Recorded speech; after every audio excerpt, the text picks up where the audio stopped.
فالمغیرات صبحا فأثرن به نقعا فوسطن به جمعا.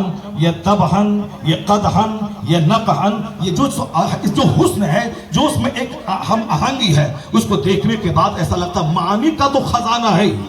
بظاہر جو الفاظ کا حسن ہے، جو ویل ارینجڈ، جو ویل ایڈورنڈ، یعنی جو خوبصورتی سے مزین لفظ ہے، بار بار پڑھنے سے بھی دل نہیں تھکتا ہے. یہ اللہ کا کلام ہے. اسی کو آپ دوسرے لفظوں میں کہہ لیں والعادیات ضبحا فالموریات قدحا فالمغیرات صبحا فأثرن به نقعا فوسطن به جمعا.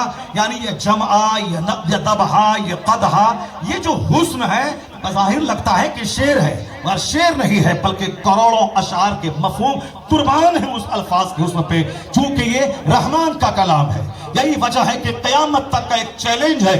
اگر اسلام تجھے اچھا نہیں لگتا، اسلام کا پیغام اچھا نہیں لگتا، تو اسلام کی جو کتاب ہے قرآن کریم، جس پر مسلمان یقین کرتے ہیں اللہ کی کتاب ہے، اس کے ایک آیت کا جواب لے آؤ، 10 آیتوں کا جواب لے آؤ، ایک سورت کا جواب لے آؤ. امریکہ سے لے کے ملیشیا تک دنیا کے سارے ویگیانک دنگ ہیں اسلام کے خلاف. بظاہر وہ باتیں بنا سکتے ہیں، بکواس کر سکتے ہیں، طرح طرح کی باتیں بول سکتے ہیں، لیکن وہ قرآن کی ایک آیت کا جواب نہیں لا سکتے ہیں.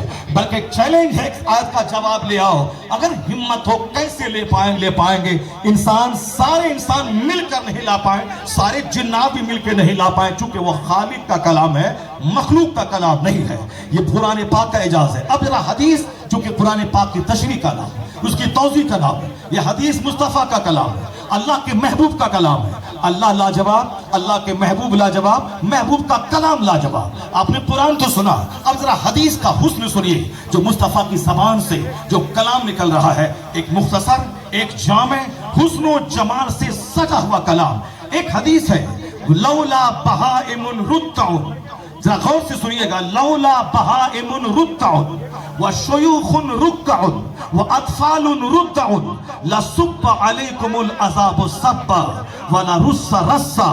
ذرا غور کیجئے کہ رکع، رتع، رتع، یہ تینوں الفاظ میں جو میلوڈیس ساؤنڈ ہے، یعنی ایک موسیقیت کی جو آواز آ رہی ہے، ایسا لگتا ہے کہ اس کے معانی اپنی جگہ، مفاہیم اپنی جگہ، مگر جو ظاہری الفاظ کا حسن ہے یہ بتاتا ہے کہ کسی دنیا کے بڑھتا ہوں. اب یہ تو الفاظ کا حسن ہو گیا، اس کا معنی دیکھیں مصطفیٰ کیا فرماتے ہیں. آقا فرماتے ہیں اگر یہ چرنے والے بے زبان جانور نہیں ہوتے، یعنی یہ the grazing animals، یہ grazing animals، یہ جانور جو چرتے ہیں گھاس، یہ گائے، یہ بکری، یہ ہاتھی، یہ جانور جو گھاس کھاتے ہیں، کیا کہا جاتا ہے؟ یہ چرنے والے جانور اگر نہیں ہوتے، اور یا دودھ پینے والے بچے اگر نہیں ہوتے، اور یا جھکی کمر والے بوڑھے اگر نہیں ہوتے، یعنی the grazing animals، old men with bent backs، یعنی جھکی کمر والے بوڑھے نہیں ہوتے، اور سکلنگ چلڈرن یا دودھ پینے والے بچے نہیں ہوتے، تو اللہ تبارک و تعالی، اللہ تبارک و تعالی آسمان سے ایک بوند پانی نہیں گراتا، عذاب کی رسیوں میں تم کو جکڑ دیتا، اللہ عذاب نازل کر دیتا. کیا مطلب؟ ہم اپنے ماں باپ کو نہیں پال رہے ہیں، ماں باپ کی وجہ سے ہم پالے جا رہے ہیں. ہم بے زبان بچوں کو نہیں پال رہے ہیں، ان بچوں کی وجہ سے ماں باپ پالے جا رہے ہیں. ہم خود سے جانوروں پہ احسان نہیں کرتے ہیں، بلکہ جانور کا احسان ہے کہ ہم پالے جاتے ہیں. ہمارے کرائم، ہمارے جرائم، ہمارے گناہ اتنے ہیں کہ اللہ کے رسول کہتے ہیں تمہیں عذاب کی رسی میں جکڑ دیا جاتا.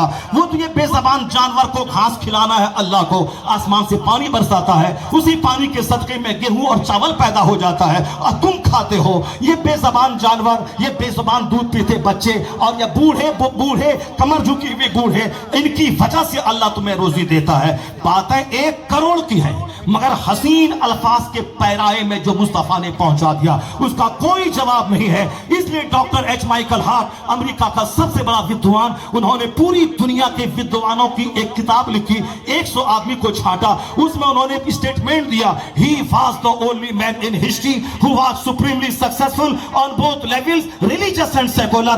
تاریخ آدمیت کا ایک لوتا انسان محمد عربی ہے جو مذہب اور سیاست دونوں سطح پر سب سے زیادہ لاجواب انسان ہوا ہے۔ یہ ناچنے والا میرے بولے مجھ کو مصطفیٰ پسند نہیں ہے تو تمہیں اس کو غصہ کرنے کی کوئی ضرورت نہیں ہے، لاٹھی لے کر ڈنڈا لے کے میدان میں آنے کی ضرورت نہیں ہے۔ تمہیں بتانا ہے کہ تم جیسے کم پڑھے لکھے لوگ میرے مصطفیٰ کو کیا جانو۔ ڈاکٹر ایچ مائیکل ہارٹ نے جو میرے پیغمبر کی تعریف کی ہے، ڈنڈا اٹھانے کے ذریعے 1 crore copy doctor H Michael Hart کے اس کوٹیشن کی ہر دیوار میں لکھ دو کہ دیکھو یہ بڑا پڑھا لکھا آدمی میرے مصطفیٰ کے بارے میں کیا لکھا ہے۔ ڈاکٹر رام کرشن راؤ میسور یونیورسٹی کا پروفیسر، وہ کہتا all these magnificent roles in these departments of human activities he is like a hero۔ اس تحریر کو 1 کروڑ کاپی واٹس ایپ کے ذریعہ در و دیوار میں پھیلا دو۔ ڈنڈا اٹھانے کی ضرورت نہیں ہے، نماز پڑھنا فرض ہے، نماز چھوڑنا حرام ہے، مگر ہم کسی کی گردن میں چادر ڈال کے مسجد میں گھسا نہیں سکتے۔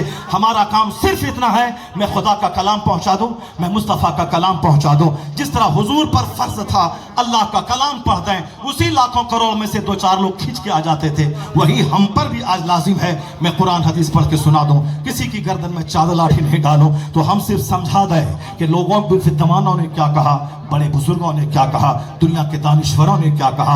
آخری بات جو میں نے کہی تھی، چاہے کچھ بھی کریں مگر ابو طالب کی گھاٹی میں رہنے کے باوجود جیت کس کو ملی؟